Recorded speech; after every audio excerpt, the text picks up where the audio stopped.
नमस्कार। आज हम थोड़ी बात करेंगे खरपतवार के बारे में। खरपतवार यानी कि वो पौधे जो अपने आप पनप जाते हैं ज़मीन के अंदर और हमारी मेन फसल के आसपास उगते रहते हैं और उसको न्यूट्रिएंट सारे नहीं लेने देते, तो ऐसे पौधों को खरपतवार कहा जाता है। एक आध दिन पहले जब हमने स्ट्रॉबेरी पिकिंग का वीडियो डाला था तब स्ट्रॉबेरी में बहुत सारी खरपतवार थी। आज वो खरपतवार निकाल दी गई है। हालांकि स्ट्रॉबेरी के ऊपर ये मल्चिंग पेपर लगा हुआ है, जो प्लास्टिक की शीट होती है, पर फिर भी जहाँ जहाँ पर पौधा निकल रहा है वहाँ पर प्लास्टिक नहीं रहता, वहाँ थोड़ी सी मिट्टी रहती है, तो उन जगहों पे खरपतवार उग जाती है। खरपतवार भी एक तरह का पौधा ही है, तो मल्च लगाने से ये फ़ायदा है कि क्योंकि सूरज की रोशनी पहुँचती नहीं है बाकी जगहों पे, इसलिए बाकी की जगह खरपतवार उगती नहीं है। तो आज सुबह से यहाँ पर खरपतवार हटाने का काम हुआ है, जिसको निनाण भी कहते हैं। ये सारी खरपतवार इकट्ठी कर दी है बीच बीच में। जनरली ऐसी खरपतवार को हम या तो गाय को खिला देते हैं या फिर इधर ही छोड़ देते हैं ताकि ये बाद में बायोमास बन जाए। हालांकि इसका एक नुकसान भी है कि इसके अंदर कई बार बीज होते हैं जो वापस से खरपतवार की ग्रोथ को प्रमोट करते हैं।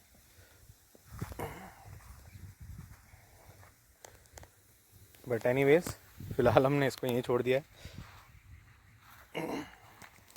और अभी आप देख सकते हैं बेड्स के ऊपर पौधे एकदम साफ़ सुथरे तरीके से हैं और कोई भी स्ट्रॉबेरी के पौधों के अलावा और कोई भी पौधा इनमें नहीं है।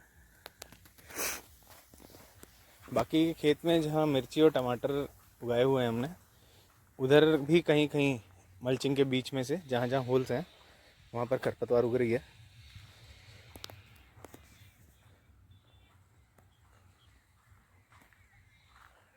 जैसे कि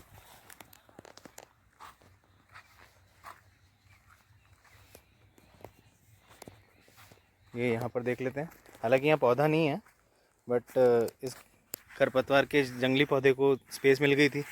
यहाँ का एक्चुअल पौधा जो था वो तो मर चुका है, बट इस होल के अंदर ये पौधा उगाया है।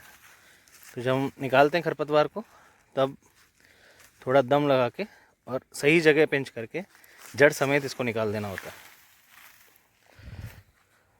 वरना सिर्फ टहनियाँ टूटेगी तो ये फिर से उग जाएगा। बस एक चीज़ का ध्यान रखना होता है कि आप जिस समय इसको निकाल रहे हो तो आपका जो पेरेंट मेन पौधा है, जो आपका फलदायी पौधा है, वो साथ में ना निकल जाए। तो मल्चिंग लगाने से आप देख सकते हैं यहाँ पे खरपतवार है तो सही, बट इतनी ज़्यादा नहीं है।